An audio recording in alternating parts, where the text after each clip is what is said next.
হরে কৃষ্ণ। এর আগের ভিডিওতে আমি শ্রীমদ্ ভাগবত গীতা প্রথম অধ্যায় বিষাদ যুগের শ্লোক নাম্বার 29 পর্যন্ত পাঠ করেছিলাম, 28 পর্যন্ত। আজ আবার 29 থেকে শুরু করব। চলো তাহলে সবাই মিলে একসঙ্গে মঙ্গলাচরণটা করে নিই।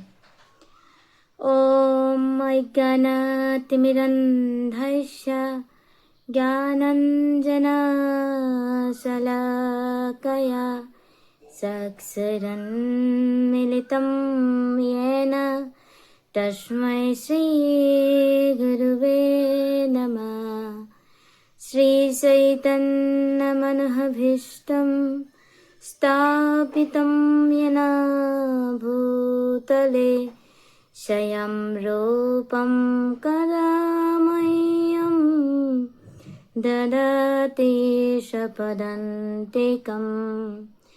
वन्देऽहं श्रीगुरु श्रीयुतपदकमलं श्रीगुरून् वैष्णवं च श्रीरूपं सग्रजातं सहगना रघुनाथमितं तं सजीवम् स्वाद्वैतं चावधूतं परिजनसहितं कृष्णचैतन्यदेवं श्रीराधाकृष्णपदं सहगना ललिता श्रीविशाखामितं च नमायं विष्णुपादाय कृष्णपृष्ठाय भूतले श्रीमते भक्तिवेदान्ता स्वामिनिति नामिने।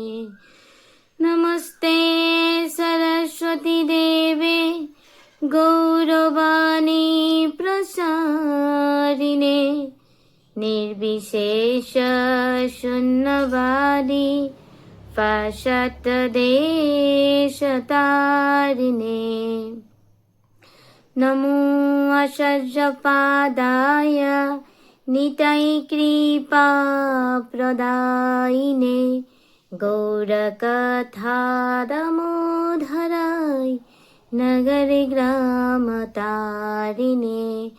हे कृष्णा करुणा सिन्धु दीनबन्धो जगत्पथे गोपेश गोपिकान्त राधाकान्त नमस्तुते।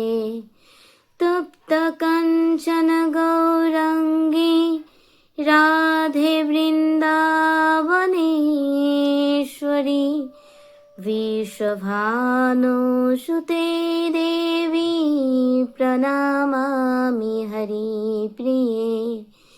नीलाचलनिवासाय नित्याय परमात्मने बलभद्र सुभद्राभ्यां जगन्नाथाय ते नमः। वृन्दाय तुलसीदेव्याय प्रियाय केशवस्य विष्णुभक्तिप्रदे देवी सत्यवत्यै नमो नमः। वञ्चकल्पतरुभ्यश्च कृपासिन्धुभ्यो एव च पतितानां पावनेभ्यो वैष्णवेभ्यो नमो नमः। जय श्री कृष्ण चैतन्य प्रभु नित्यानंद श्री अद्वैत गदाधर श्रीवासादि गौर भक्तवृंद। हरे कृष्ण कृष्ण कृष्ण हरे हरे हरे राम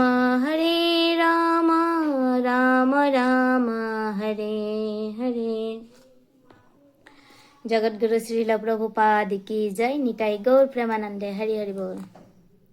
चलो তাহলে শুরু করা যাক। শ্রীমদ্ ভাগবত গীতা বিষাদ যোগ প্রথম অধ্যায় শ্লোক নাম্বার 29। বেপথো শরীর মে রুমহর্ষস্য জায়তে গান্ধীবং শ্রংসতে হস্তাৎ ত্বক্স এব পরিদহ্যতে। অনুবাদ: আমার সর্বশরীর কম্পিত ও রোমাঞ্চিত হচ্ছে, আমার হাত থেকে গান্ডীব খসে পড়ছে এবং ত্বক জ্বলে যাচ্ছে। তাৎপর্য: শরীরে কম্পন দেখা দেওয়ার দুটি কারণ আছে এবং রোমাঞ্চ হওয়ারও দুটি কারণ আছে। তার একটি হয় চিন্ময় আনন্দের অনুভূতি থেকে এবং অন্যটি প্রচণ্ড জড়জাগতিক ভয় থেকে। অপ্রাকৃত অনুভূতি হলে কোনো ভয় থাকে না। এক্ষেত্রে অর্জুনের লক্ষণগুলি জড়জাগতিক ভয়ের ফলে অর্থাৎ প্রাণহানির আশঙ্কার কারণে প্রকাশ পেয়েছিল। তার অন্যান্য লক্ষণ দেখেও আমরা তা স্পষ্টভাবে বুঝতে পারি। অর্জুন এতই অস্থির হয়ে পড়েছিলেন যে তার হাত থেকে বিখ্যাত গান্ডীব ধনুক খসে পড়ছিল এবং যেহেতু তার হৃদয় দগ্ধ হচ্ছিল, তাই তার ত্বকও জ্বলে যাচ্ছিল। এই সমস্ত কিছুরই মূল কারণ হচ্ছে জীবন সম্বন্ধে জড়জাগতিক ধারণা। শ্লোক নাম্বার 30। না শক্নোমি অবস্থাতুম ভ্রমতি ইব শমে মনঃ নিমিত্তানি স পশ্যামি বিপরীতানি কেশবঃ। অনুবাদ: হে কেশব, আমি এখন আর স্থির থাকতে পারছি না। আমি আত্মবিস্মৃত হচ্ছি এবং আমার চিত্ত উদ্ভ্রান্ত হচ্ছে। আমি কেবল অমঙ্গল সূচক লক্ষণসমূহ দর্শন করছি। তাৎপর্য: অর্জুন অধৈর্য হয়ে পড়ার জন্য যুদ্ধক্ষেত্রে থাকতে অক্ষম হয়ে পড়েছিলেন এবং তার মানসিক দুর্বলতার কারণে তিনি আত্মবিস্মৃত হয়ে পড়েছিলেন।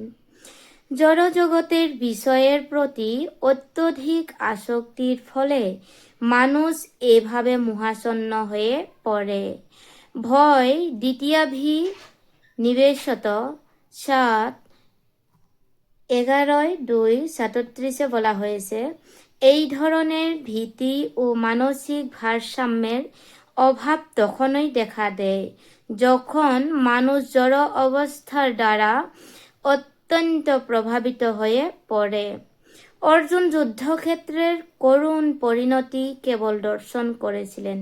শত্রুর বিরুদ্ধে জয়লাভ করেও তিনি সুখী হতে পারতেন না।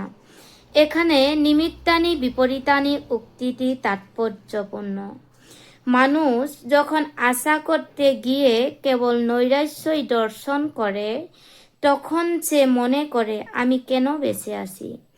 সকলেই তার নিজের জন্য এবং ব্যক্তিগত সুখ স্বাচ্ছন্দ্যের বিষয়েই আগ্রহী, ভগবানের বিষয়ে কেউই আগ্রহী নয়। শ্রীকৃষ্ণের ইচ্ছাতেই অর্জুন তার প্রকৃত স্বার্থ বিষয়ে অজ্ঞতা প্রদর্শন করছেন। মানুষের প্রকৃত স্বার্থ নিহিত রয়েছে বিষ্ণু বা শ্রীকৃষ্ণেরই মাঝে। মায়াবদ্ধ জীবেরা এই কথা ভুলে যায়, আর তাই তারা জড়জাগতিক দুঃখ কষ্ট ভোগ করে। অর্জুন মনে করেছিলেন যে তার পক্ষে যুদ্ধে জয়লাভ করাটা হবে মর্মবেদনার কারণ মাত্র। শ্লোক নাম্বার 31। না শ্রেয় অনুপশ্যামি হত্বা চ জনম আহবেন কাঙ্ক্ষে বিজয়ম কৃষ্ণ না চ রাজ্যম সুখানি চ। অনুবাদ: হে কৃষ্ণ, যুদ্ধে আত্মীয় স্বজনদের নিধন করার মাধ্যমে কিভাবে মঙ্গল হতে পারে, আমি তা দেখতে পারছি না। আমি কোনো যুদ্ধ জয়, রাজ্য এবং সুখভোগ কামনা করি না।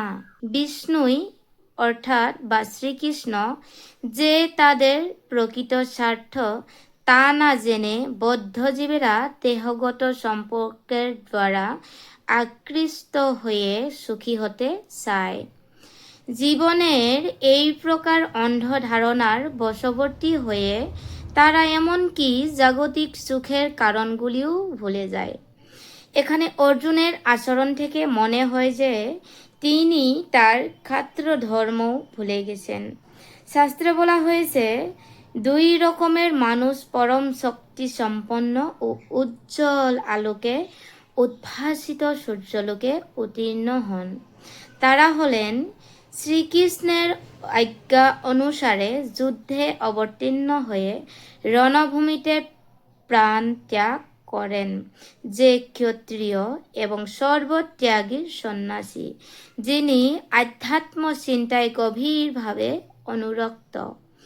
অর্জুন তার আত্মীয় স্বজনের প্রাণ হনন করা তো দূরের কথা, তার শত্রুকে পর্যন্ত হত্যা করতে নারাজ ছিলেন। তিনি